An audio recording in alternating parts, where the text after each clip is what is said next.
মধ্যপ্রাচ্যের অন্যতম পরাশক্তি দেশ ইরান তাদের সর্বোচ্চ নেতাকে হারিয়ে যুদ্ধের ময়দানে যেন নিজেদের পঞ্চ ইন্দ্রিয়কে ব্যবহার শুরু করে দিয়েছে।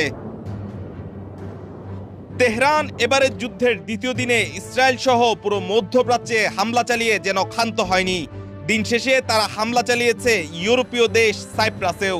রোববার উপসাগরীয় অঞ্চলের একাধিক দেশে হামলার ঘটনায় মনে হতে পারে ইরান এবারের যুদ্ধে তাদের সর্বশক্তি মত্তার প্রদর্শন করছে।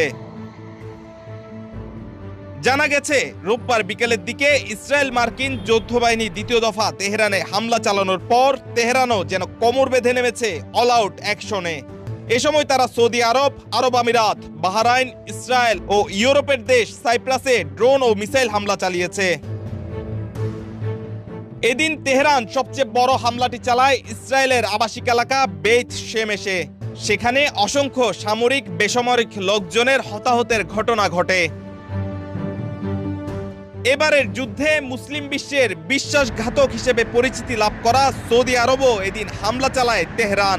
রোববার সন্ধ্যা 7টা নাগাদ দেশটির বহুজাতিক তেল company Exxon Mobil and Aramco well ফিল্ডে ড্রোন হামলা চালায় ইরান।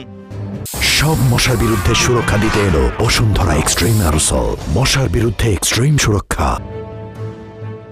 আবার একই সময় আরব আমিরাতের আবুধাবি শহরের ইসরায়েল এম্বাসিতে ইরান ড্রোন হামলা চালিয়েছে এমন খবর দিয়েছে রয়টার্স।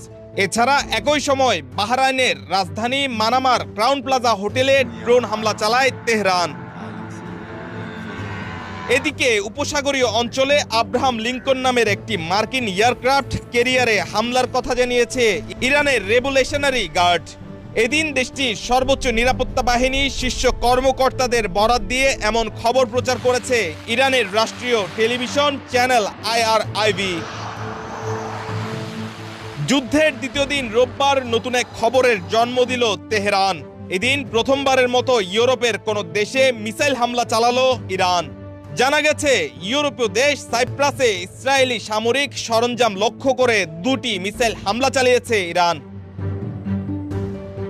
বলা হচ্ছে, সাইপ্রাসে হামলার মূল কারণ হতে পারে ওখানে থাকা যুক্তরাজ্যের সামরিক এয়ারবেসকে কেন্দ্র করে যুক্তরাজ্যকেও ভীতির মধ্যে রাখা।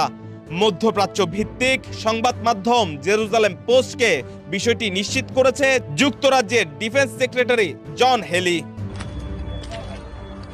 এদিকে যুদ্ধের দ্বিতীয় দিনে কুয়েত ও আরব আমিরাতে পৃথক হামলায় 4 জনের মৃত্যুর ঘটনা ঘটেছে। আহত হয়েছেন অন্তত 32 জন। এদের মধ্যে কুয়েতে নিহত হয় 1 জন এবং আরব আমিরাতে 3 জন। এদের মধ্যে একজন বাংলাদেশি নাগরিকও রয়েছে।